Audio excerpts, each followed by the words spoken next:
Welcome to Boswell Book Company's virtual event series. We'll be starting our program in just a moment. Thank you very much. Before we get started, you know, Rochelle, it's like my brain goes, I've only said it 100 times. I've said it wrong 100 times. I've said it right 100 times. Melander?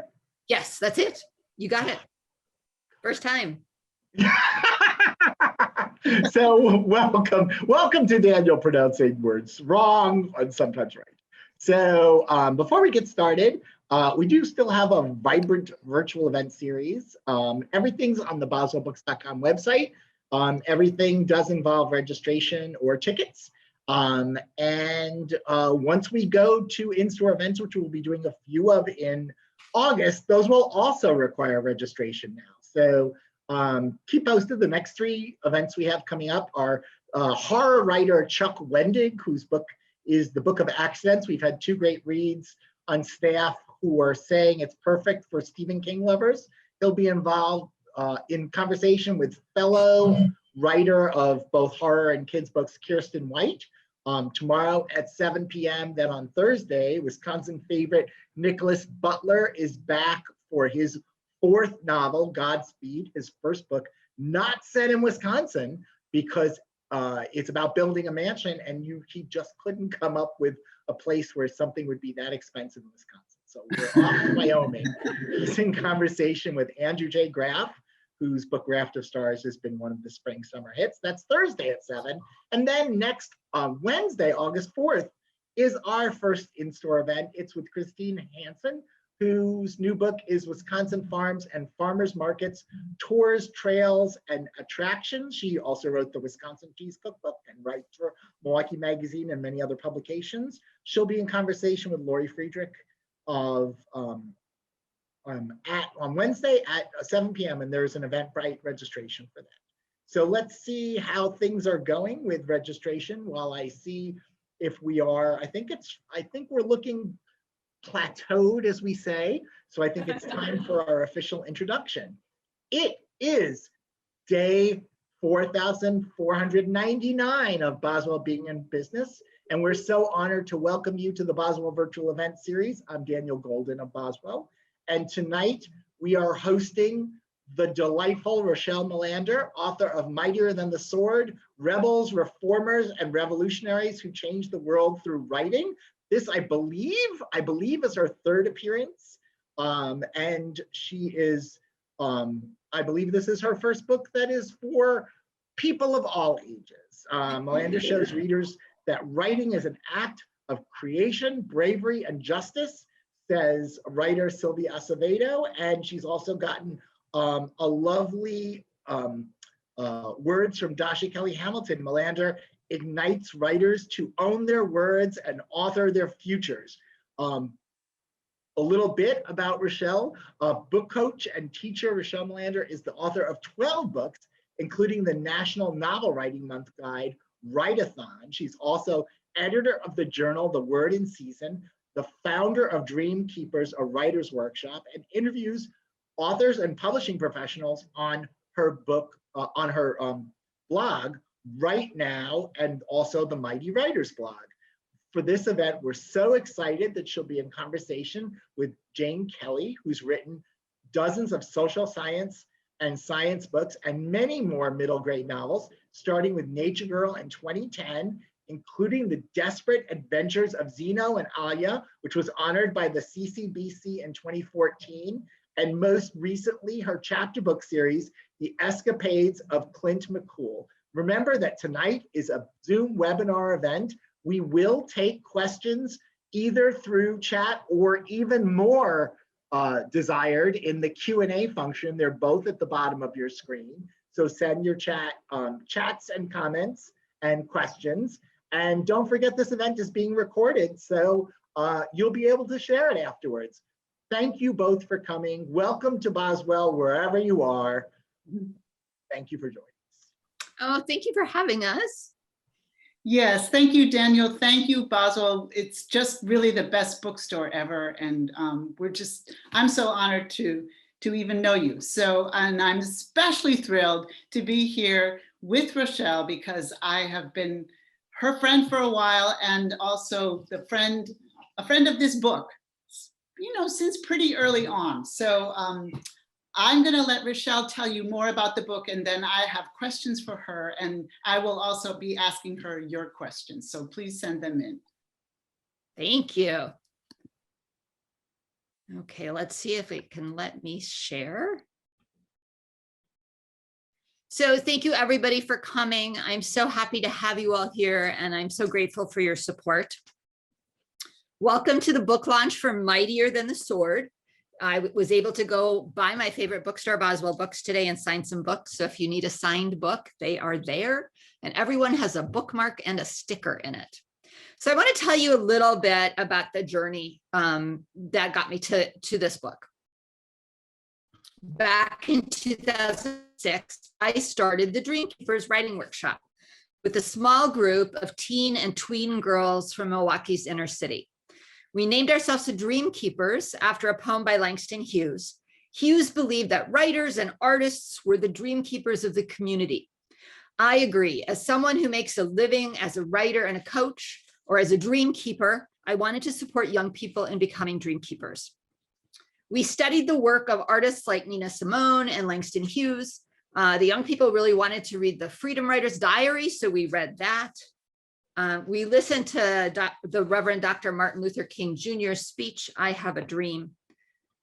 The young people wrote their own dreams down. So one of the things I do often with kids are these tiny books. And so they wrote tiny books about their dreams for their communities. Dream Keepers grew, and I taught all over the city at libraries, schools, and nonprofits. So here I'm at the Brilliant Breakfast Club, Atkinson Library, and then down at Central Library for Browser's Book Bash about a week before everything shut down in the pandemic. And over the years, as I taught, I heard kids say to me things like, I'm not smart enough to write. I have learning disabilities. I can't write. I have no ideas, or I have no good ideas. I can't spell. I want to be a police officer. I don't need to write. But when they started talking about their dreams or making mind maps of their ideas, they wrote. One girl in this beautiful little yellow picture with the girl with the red dress, she wrote this about a first writing class, and I thought this was me, but no, it was her. She wanted to be a writing teacher when she grew up, and it was just such a sweet little book about her role as a writing teacher. Another child put together a map of their heart and all the things they hold in their heart. A third story wrote about how they want to change the world by helping other people.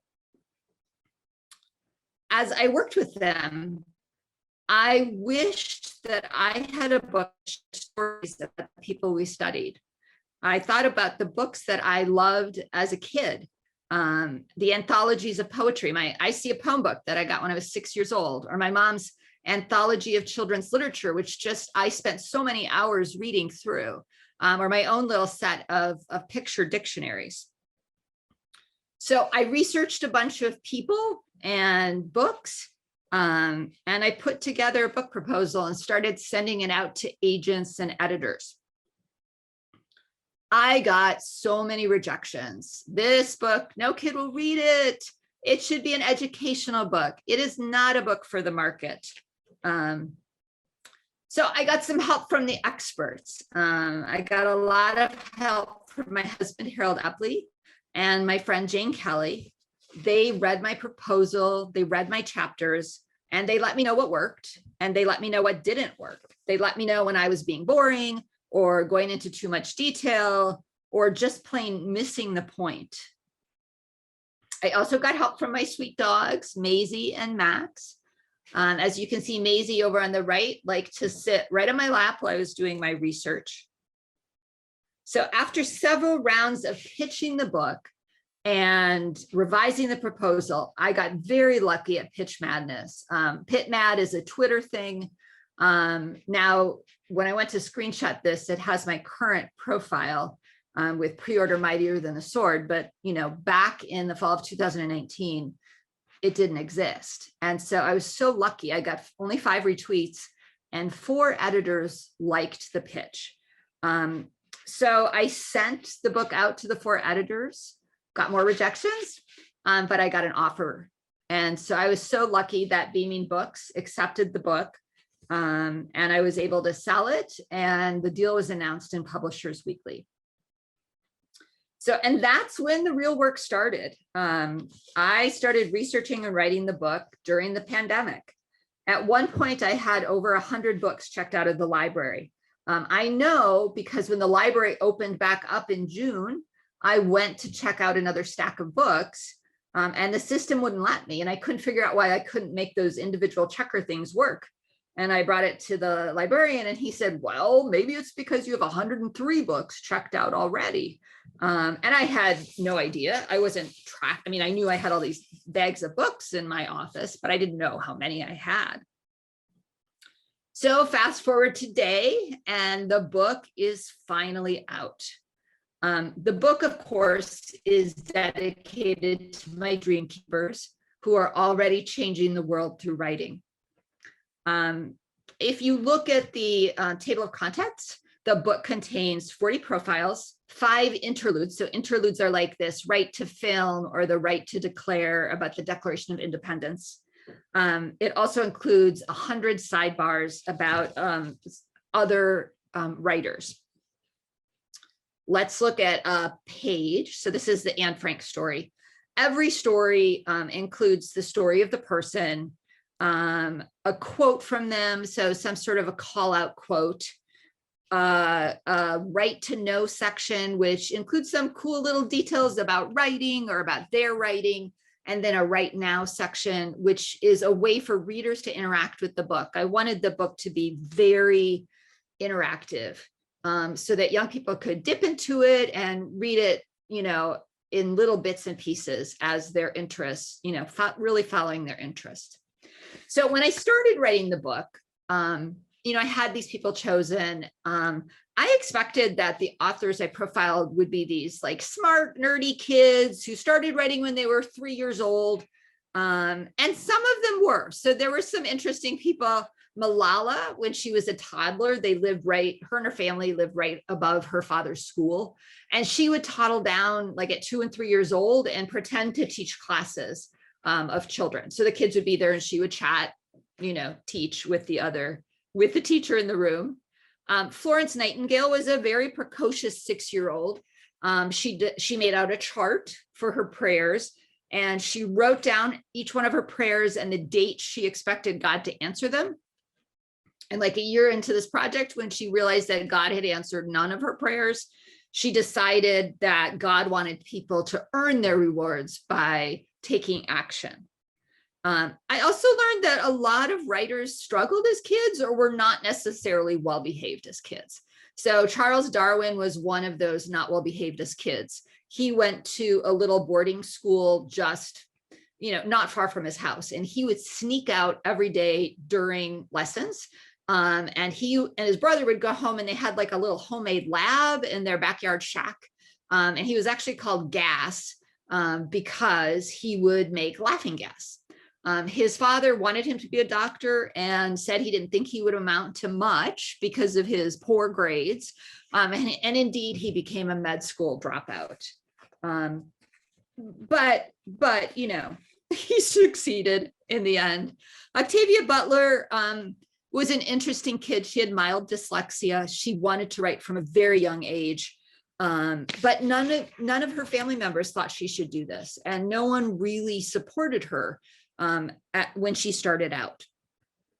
Malcolm X had this super difficult childhood.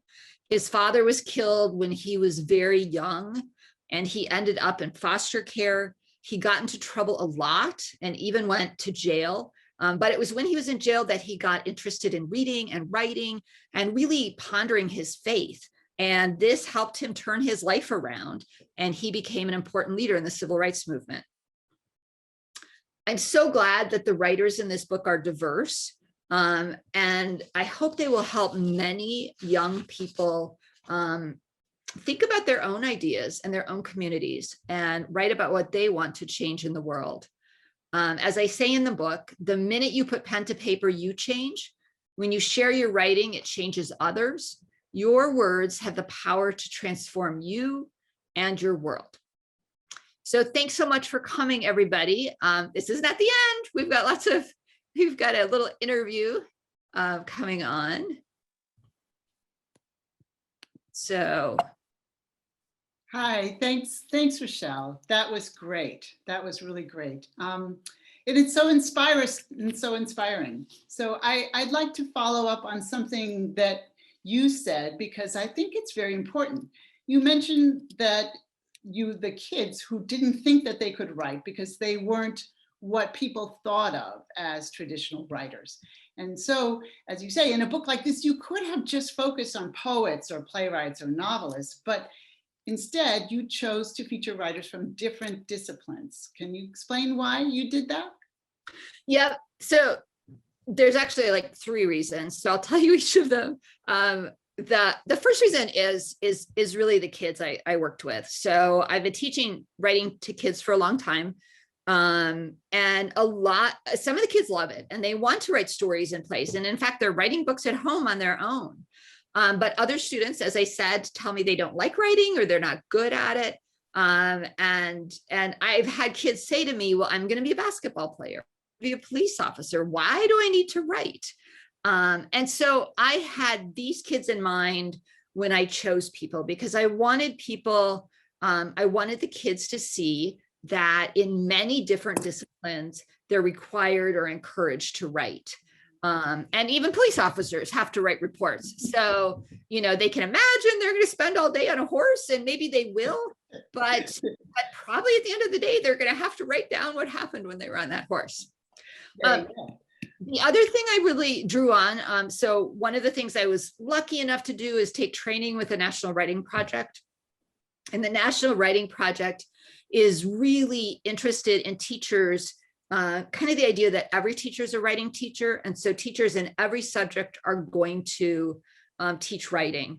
And so I felt like the book could better serve my audience if I could provide examples of the many ways in which writing has changed the world, from science writing to political treatises, plus expanding the scope beyond literary writing really helped me to add fun exercises. And then I think finally, the book is a social justice book. It's about how writing can change us and the world. And I wanted to demonstrate that in some really concrete ways. So, I wanted to use people like Audre Lorde, who took, she had gotten so angry about this experience where a young Black boy and his father were killed, shot and killed by a police officer. And she wrote an amazing poem about that. But I also wanted to use other ways like charts, letters, laws, petitions, other things that kids could relate to. So I wanted all of that in the book. So I hope that answers your question. Yes. So, part of, as we worked on it, I know that you had so many more people that you wanted to include that you were not able to include. So how did you pick the people that are represented in your book? It was hard. So the idea for this book came to me back in 2008, and I actually pitched it as part of my write-a-thon book proposal. And so I started collecting stories. And at that time, I was really thinking this would be a collection of young people whose writing had changed the world. So I started collecting those. When I started researching the book in earnest, I started reading through anthologies and collections, books about documents that changed the world, books that changed the world. And then I started thinking about types of writing. So I looked at what science writing has changed the world, what laws have changed the world, what treaties have changed the world. So I came up with a list of 50 people and documents and several more people for sidebars. And once the book was accepted, then the team at Beaming Books weighed in. And so then they proposed some people. And then we had a big wrestling match over who got to be in the book. Honestly, it was very hard. So we agreed on about a third of the book. And then they had a list of about a third of the people that they wanted, and I have a list about a third of the people that I wanted. And so we just kind of went back and forth, and we looked at three things. The first was representation.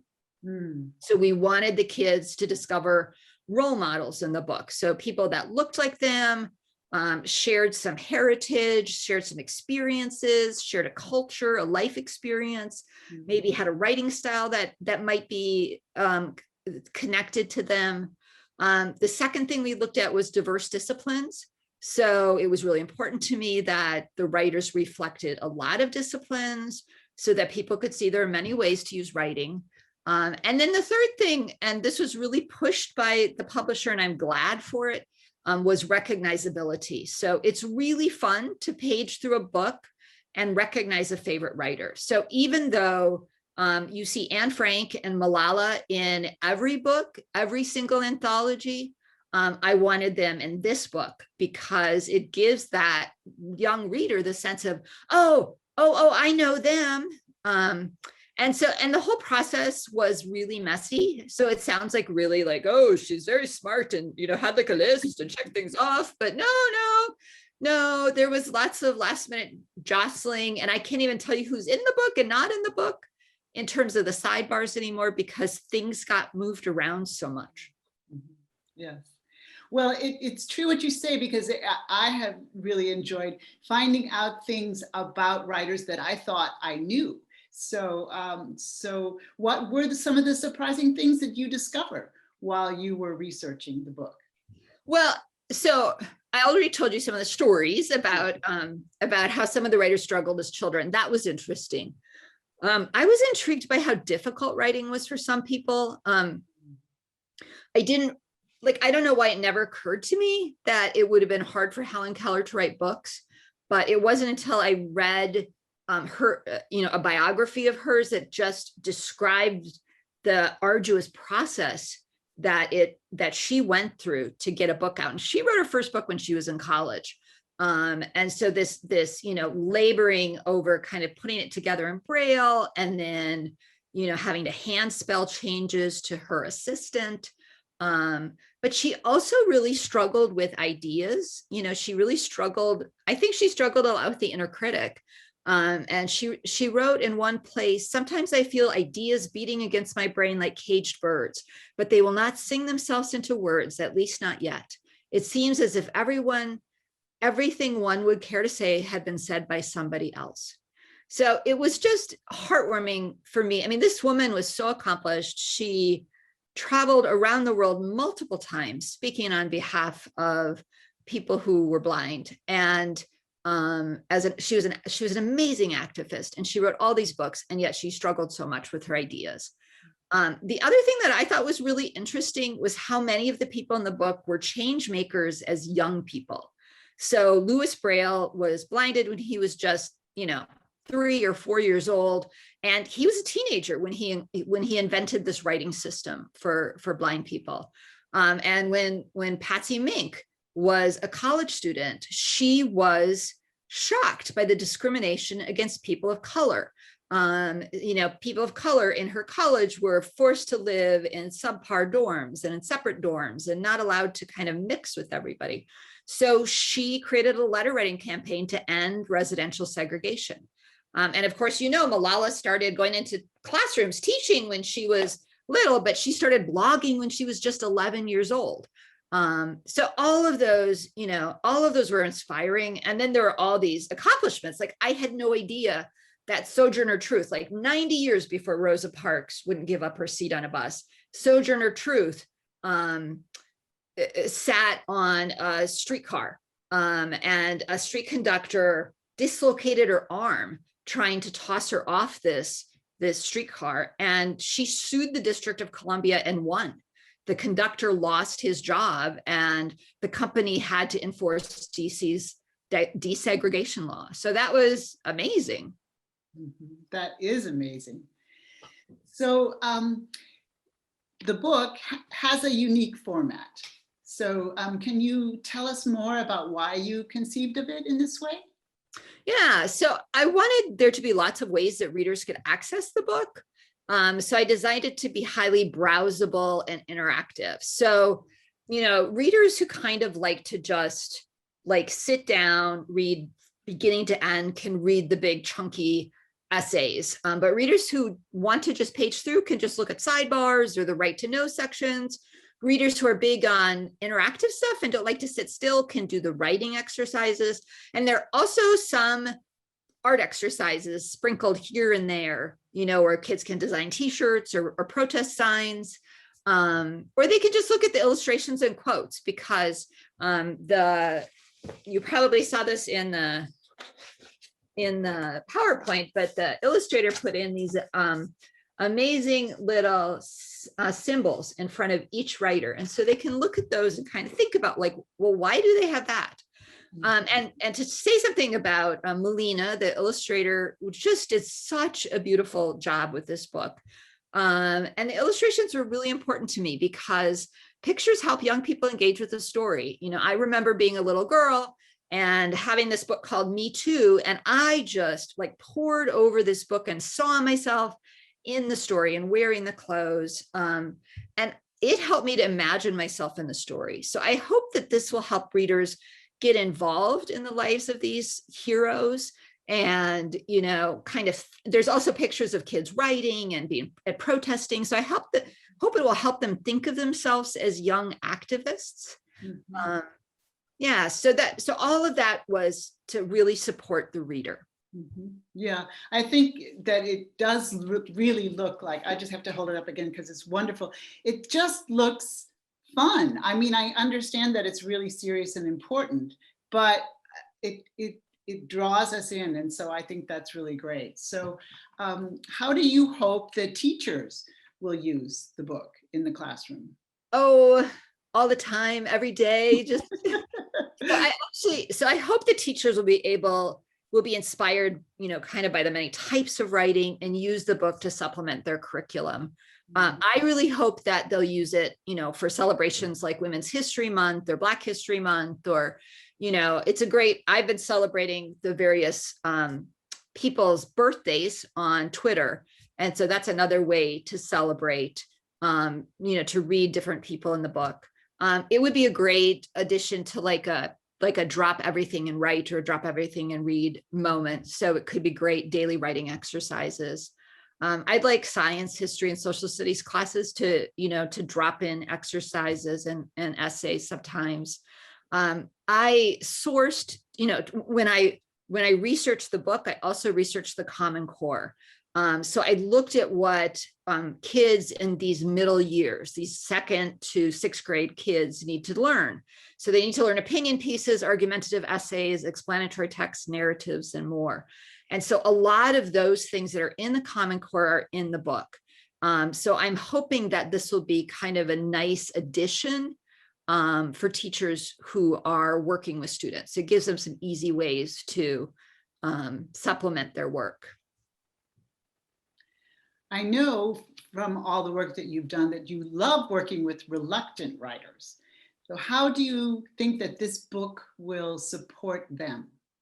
Well, I think, when you talk to a reluctant writer and you say, write an essay or write a book or write a story, they just look at you like, what are you talking about? Where do I start? Right.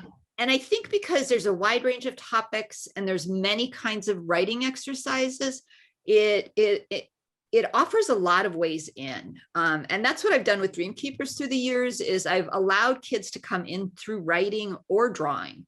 And when they write, they can write lists, or they can, draw mind maps. They can write something really little. We make, cut out snowflakes and write poems on the snowflakes. And so I think somewhere inside the book, there will be something that sparks a kid's interest. On top of that, I think the book really encourages creativity over conventions. So the book nudges kids to mine their lives for ideas and questions that matter to them. And I try to make the point in the book that it doesn't matter like how it looks at the end or how well they write, but that they spend the time writing. So I'm hoping that will help them. Yeah, yeah, I think it does do a really good job of connecting to kids kind of where they're at, not just talking down to them, but just, like these people were sort of like you. But on the other hand, how does your book encourage what we would call eager writers, kids who really want to write? I think the challenge about being a young, eager writer, having been one myself, is finding encouragement and opportunities to do what you love. I still think, and maybe it's different now than when I was a kid. When I was a kid, I was really bad at math. So I got a lot of help in math, but I didn't get a lot of help in writing. I didn't get a lot of the extra stuff because I was great at it. So I hope this will give kids who love writing, who don't get that extra stuff, the extra stuff. And I hope that it will help kids by embracing and celebrating young writers. I hope it will teach them that writing is important.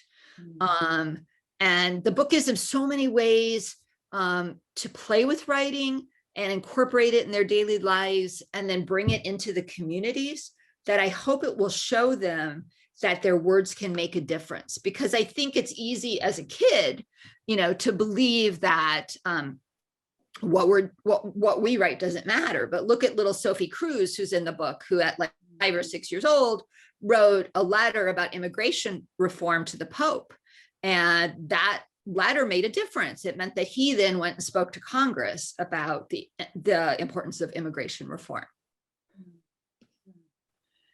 So what do you hope readers, and I'll just say readers of all ages, because we could all use some more creativity in our lives.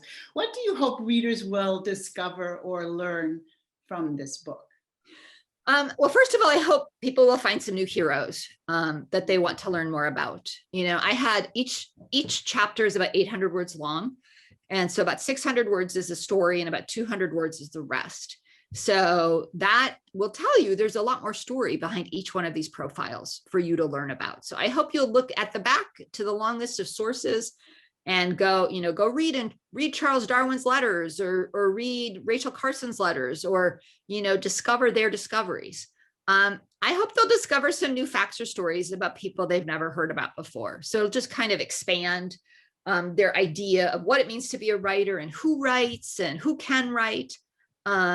I want young readers to see that there are many different writers out there and many ways to write and to try them out. So I want it to be like a big permission slip, go write, you can do it. So finally, I want it to be like a big invitation to young people to let them know that the world needs their ideas and their stories and their activism. We're in a crisis in our country and in our world. With race and climate change. And we need young people to go out there and give speeches and write laws and make a difference. Yes, we do. And thank you for putting this all together in such a way that to encourage them to do that. So let's see. I have some questions that people have been putting into the chat. So I want to go back to one, which is from Laura, who says, kudos. What kept you motivated and driven to reach the finish line? So this is something so part of my work is I'm a writing coach. So I work with other writers like me. And one thing that I've always held on to, and I think there's a quote from Audre Lorde about this, about when you work in service of your purpose, you're not afraid. And I think when you work in service of your purpose, you persist. And so I felt so strongly that this book was necessary. I felt so strongly that the kids I worked with in the city of Milwaukee needed to pick up a book and see people like them. And they knew the Reverend Dr. Martin Luther King Jr., but they didn't know Langston Hughes and they didn't know Richard Wright and they didn't know all these other, Octavia Butler and Audre Lorde and all these other, or Sophie Cruz and all these other people who have made a difference through writing. And I really felt like I needed, and these kids are not going to go pick up 50 books, But if they had one book, then they could learn about a lot of people in one place. And then I wouldn't have to carry like 50 bags of books with me everywhere I went. Yeah. So a little selfish there. So that's what helped me was the kids. Yeah, that's good. I have another question for you. Have you had speaking of carrying all the books, have you had a chance to share this with your dream keepers yet? Not really. So, with lockdown, I haven't been able to be with any young people. I'm doing a little tutoring this summer, and I did share my bookmark with a young person, and all he did was read the description on the back of the bookmark, and he started jumping up and down and saying, I love it. I need it. Mom, let's go to the bookstore. Oh. And I was just like, he's 8 years old. And that was lovely because one of the rejections I got over and over was kids will not be interested in this book. This is like a textbook. This is not for kids. And so to see a kid who's happy about it, I was like, yes. This is what I needed to see. Yes, that's right. So let's see. Wonderful book, someone says. It needs to be in every classroom as well as on every bookshelf. Is there a teacher's guide? There is not a teacher's guide. There is a big, long list of resources. If you're interested in a teacher's guide, let me know what would you like in a teacher's guide. What would be the additional thing that would be helpful for you? The reason there's not a teacher guide is my hope is that, it's written for kids. Kids can go in and access it. My hope is that as a teacher, this is like a lesson plan in a book. You can just grab it and use it.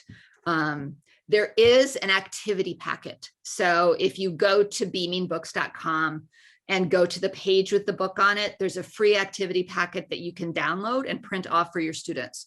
So it has, some little quizzes and a coloring sheet and some fun little things that you can do with your classroom. So it's a little additional bonus that you can take in. And it's especially great, like if you're doing summer camp with kids or just want a way to introduce the book or some of the ideas of the book. There's also a special little profile in there that's not in the book, so that's fun. Oh, that's fun. So kind of connected to that, could you share an example of one of the exercises? Oh, that's a great idea. Get your pencils out. I thought you were gonna ask me to share someone who got like kicked out of the books. That's what I was thinking. Boy, that's really good. Well, so this is for Florence Nightingale. So Florence Nightingale was a statistician and the founder of nursing, and she was known for creating this coxcomb chart. So she was like one of the first women in like the London Society of Statisticians or something. So the right now is, are you superstitious? Do you believe that Friday the 13th brings bad luck? Or that if a black cat crosses your path, you might be in for trouble? And don't even think about stepping on a crack. Choose a superstition and write a cause and effect diagram or document. So I talk about the cause and effect document in the essay, and the cause and effect document is something that they can work on. That sounds fun. Yeah. Yeah. Someone else wants to know, did your children read the book and offer suggestions or comments? Yes, my daughter was very helpful. And so what happened in the process of the book is that Jane and my husband did a lot of the early reading. Jane and my husband both read the proposal. And with the proposal, you submit an annotated outline. So I had written like tiny profiles of all of the 50 people who were in the first 50 people who were in the book, many of whom are not in this book. And then as I started, got the real list, I started writing things. Jane and my husband wrote essays. And then as I started getting, that was COVID year that I was writing, my daughter started reading essays too. And she was brutal. She would tell me they were super boring. So that was very helpful because it's really important that you not be boring. You don't want to sound like Wikipedia when you write this stuff. You might start by looking at Wikipedia, but you don't want to sound like that when you're writing it. And so it was really helpful. And I've written so many profiles that I didn't want to sound like, this was like a women's magazine profiles. I wanted them to be stories for kids. Yeah, that's good. This is from Ellie, age 9. Do you have a favorite person in the book? That's like picking my favorite child. No. So I think I'm a little bit partial to some of the young people. I'm really like admire Sophie Cruz, who did this. I really admire Malala. I hadn't read Malala's book before, and to read her book and hear about kind of all that she and her family went through. The other person, the young rapper, Sunita, she was destined to be a child bride.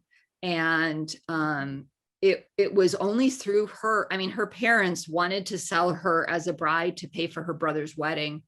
And she bought some time, and in buying time, she and this producer put together this rap song about being a child bride, and it went viral. And some money came out of this that enabled her to, buy her freedom. To listen to her story, and, to read about how she actually lived alone for several years as a teenager because her mother, because they were displaced due to the violence in her home country.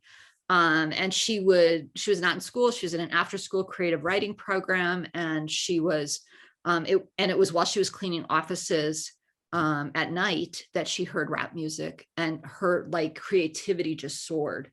And I think it was stories like that made me want to include different forms of writing, because I was like, well, what if someone had said, Sunita, you can only write an essay. We don't want you to write rap. That's bad for you. She wouldn't have had this amazing outlet and this way to get free of what had happened, of being a child bride. So I think it's the young people that are my favorite.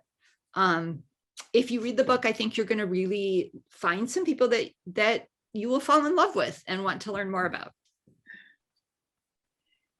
How do you talk about finding and writing truth in this, whatever I think must be it time? Wow, that's a really good question. Well, I think we need to really think, when we're talking with young people, we need to really think about different kinds of truth. We all have our own truths, and our own truths are our own truths. You can't, you check your own truths against your own truths. That's your source. But when I work with kids about, when we're looking at historical characters, then we want to think about kind of like looking at lots of different sources and thinking about, because it's really hard to know external truth, especially historical truth, because we're left with just so few resources. So kids really need to learn that the skill of thinking and analyzing, so it's important. I think it's really important that all the dirty, nasty stuff of history be taught to kids, because they need to look at that. They need to look at,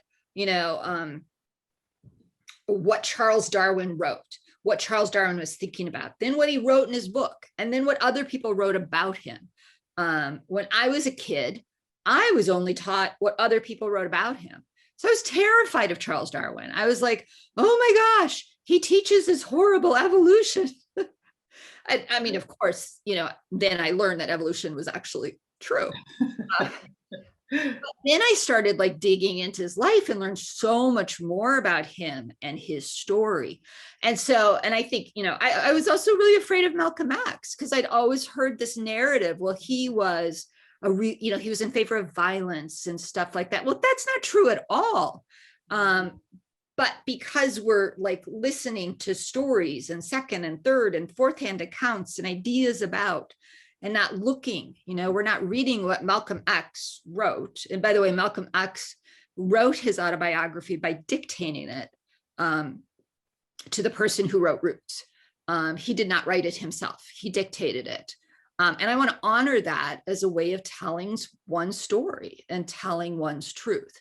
I also feature Sojourner Truth in the book, and she also never read or wrote in her life. She dictated her story to someone, but she was a fierce protector of her own truth and her own story. And so I wanted to honor those stories. So I feel like I went a little bit off, but I hope I answered your question about truth, which is a very hard one. Yeah.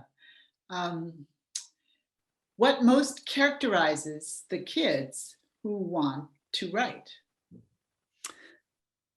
The kids that I work with just are so passionate about the world and wanting to share their ideas.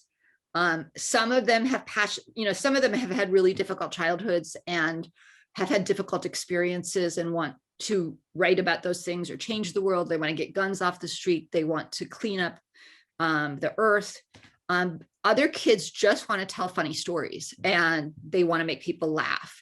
All of the kids that I work with, many of the kids, not everyone, many of the kids love their ideas and love, they're just looking for a way to get them out.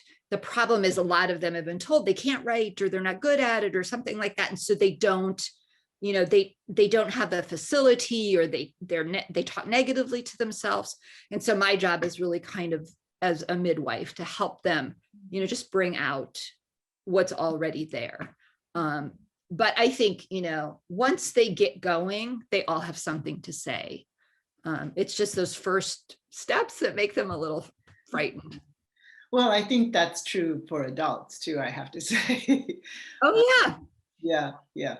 So is there an ideal target age for this book? So I think the publisher says suck it to 6th grade or 6 to 12. I think, and I've said this to many people, anybody can read this. So I think it'd be great for adults. I think it's great for teenagers. I love using picture books with 5th graders and teenagers because you have so much less text and it kind of gives you a little more room to think and talk around the ideas in it. So I'd love to see anybody from kindergarten to high school. And so with a kindergartner, you might, hold up a picture and, just tell the story of Sequoia. And maybe you do a small exercise. One of the exercises in one of the chapters is to make a protest sign. One year what we did, and I'm not sure if this exercise is in this, one year during a presidential election, the kids always want to do something with the presidential election. But we're at the library, so I can't say, oh, let's support this person or that person. Mm-hmm. So I got all of their favorite books like Elephant and Piggy and all of those great characters. So I put them all out on the table and I said, who would you vote for president? And they'd be like, oh, I'm voting. And I'm like, no, it has to be one of these characters. So all of them chose a character, and then they either wrote a poster, a campaign poster, or a speech, or an introduction, something that would feature their candidate for president. And then we put them up, and so that other kids could come and vote for Elephant or Piggy for president. So you could do something like that with a classroom of little kids. Yeah. All of them could write a campaign poster or a protest sign or something like that, or design t-shirt. I think, the earlier you can get kids writing, the better it is. Mm-hmm. And someone else says, I wonder if Sunday school teachers might use this idea to present Bible characters so students can identify with them. Thank you for suggesting this model. Yep, I think this would be great. I think you could use this in any kind of religious setting. I mean, I think there are a lot of people in the book who are spiritual. Mm-hmm. And, Martin Luther's in the book, Martin Luther King Jr., Malcolm X. So they're people who are spiritual from different traditions. And I think, I don't know, I think that people who are faithful or belong to faith communities, it's important to get to know the heroes in the world. And so they may not be people in the Bible, they may be people, activists. Mhm, mhm. So that's all the questions from the audience that I have. So, but if anybody wants to quickly type in a question, we have a few more minutes. Otherwise, I have a question for you myself.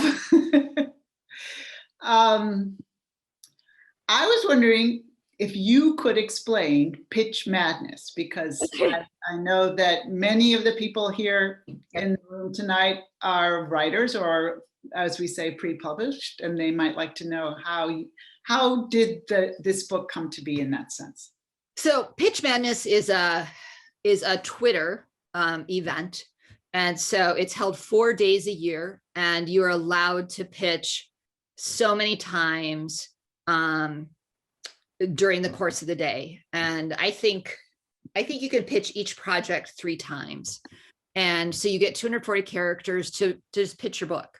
And so and then there are hashtags. So PitMad is a hashtag you have to use. And then you have a hashtag that denotes your genre. So mine was middle grade, and NF for nonfiction. And then throughout the day, there are agents and editors who are looking at pitches. And if your pitch, then you have an option, you're able to send them your proposal. So I was lucky enough that I had 4 publishers who expressed interest in it. I believe I sent it to 3 of the 4 publishers. Someone asked what my pitch was. I would have to look it up. It's on my presentation, so I will find it quick.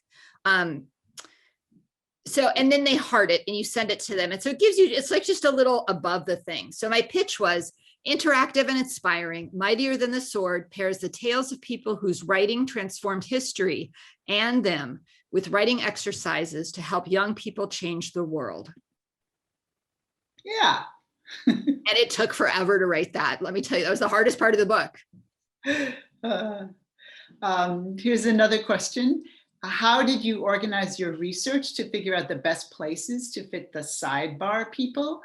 Seems like some of them could have gone many places. It's like a giant puzzle. It was like a giant puzzle. So, we did the big people first. So once we had the 40 people and then the 5 interludes, then I had this list of rejects from the first 50, the first 50. And then in the course of trying to come up with more, I'd also proposed like another 50 people that maybe could be on that list of 40. So I had this list. And so I did it. This just sounds like absolutely ridiculous, but I did it very intuitively, for the ones that I'd already come up with. So the ones that I'd already, they stuck with my original proposal. I pretty much stuck with those. So like with Anne Frank, she was in the original proposal. I think we ended up using Zlata as one of the sidebars, and the other sidebar was, and I'm not going to be able to pronounce her name, was another young Jewish girl who wrote a diary. So that was pretty intuitive. And so as we went down, my list got shorter and shorter. And so sometimes I would actually go out researching, like I knew what hole I needed to fill. So what I wanted each profile, each 4-page spread to have not just the profile of the person, but I wanted it to have some sidebars that made it more round and more diverse and more interesting, so that the student who got there and was like, ugh, I don't like it that we're studying Anne Frank again, would look and see these other 2 people. Mm-hmm. And that page happens to have a list of different kinds of journals. And so I was hoping that would appeal to kids too. So it was a very intuitive process. I wish I could say it was more academic than that. I don't know. It seems to have worked really well. So I think, someone wants to know, in fact, two people want to know, what are you working on now? Oh, best question. So my husband and I are working on a picture book that's pretty close to done. I have a second kind of follow-up book to Mightier Than the Sword that I'm working on a book proposal for. And I have a finished mystery novel for kids that I'm supposed to be working on the second draft of, but I've been a little distracted by this. Yes, yes. Well, I've loved this book really for a long time. And so I am so thrilled for you because I really know how hard you worked. You did. I mean, it's not just the research and finding all the people and being so careful about getting your facts and all of that. But then all the work that you've done to sort of launch it and send, give it wings so out in the world that it goes. So, but I think I'm going to save the last question for myself because, I just want to know, why do you say pen is mightier than the sword? Well, I guess I could say that it's because of those, those secret pens that really being the spy reader that I am. Yeah. I think that because there's so many ways that you can use writing to make a difference, it's the most flexible weapon. You can keep a journal just by yourself and it will change your life. Bottom line on that, the pen heals. And for years, I've been teaching about the power of journaling to transform lives. And I've taught it to little kids and to older adults. And there's just tons of research on how writing, speeds healing after surgery, helps us heal when we're sick, improves our lung function. Just there's so much. People who are literary can write stories, poems, and plays and change the ideas of the status quo. They can really just shift the way people are thinking about ideas. So you can get people to laugh and in the next moment they're like, oh, I never thought of it that way before. But you don't have to write a big long thing like that. You can write tweets and blog posts and memes to change the way people think or report on injustice or start a revolution. One of the stories I tell in the book is at the very introduction is about a young boy who kind of reports on a war going on in his homeland through Twitter. He's a teenage journalist and he is able to let the whole world know what's going on before the journalists do. So you don't have to write something long to make a difference. And don't forget, you can write to change the laws. Title IX didn't exist before someone wrote it. And the interesting thing, and I did so much research on this, the interesting thing about laws is that anybody can write a law. Anyone can write a law and send it to your representative and tell them that you want this to be presented. So you can write a law, you can write a letter. There's so many ways to use it. So that's why it's just such a powerful tool in so many ways. And it affects, it allows for change in so many different ways. It's just kind of mind-boggling to me that more people haven't caught on to this amazing secret. We're so lucky to know all this. Yes, great. So, and just, before we go, I want to tell you, if you have a question, you can reach out to me at my website. And so I have a new website for the book, RochelleMelander.com, and a new blog there that's geared towards teachers. And so we look at books, new books, and how you can use those books in your classroom or in the library. And so lots of great stuff there. And the book is available at Boswell and it's signed there. It is. You were there today. I was. I'm just going to let everybody make it easy on them and send out the purchase link. So yeah, and by the way, you can still also get your book personalized because I'm sure Rochelle would come back to write whatever you want. I live like 6 blocks from the store, so it's an easy trip. If you click on one of those links now, they'll stay on your computer after the event closes. So thanks to Rochelle and Jane for a wonderful evening. Thank you so much for attending the event, because we wouldn't have a virtual bookstore without you. So hope to see you in another. So have a wonderful evening, everyone. Thank you so much. Thank you, everyone, for coming. And thank you, Jane. I really appreciate you doing this.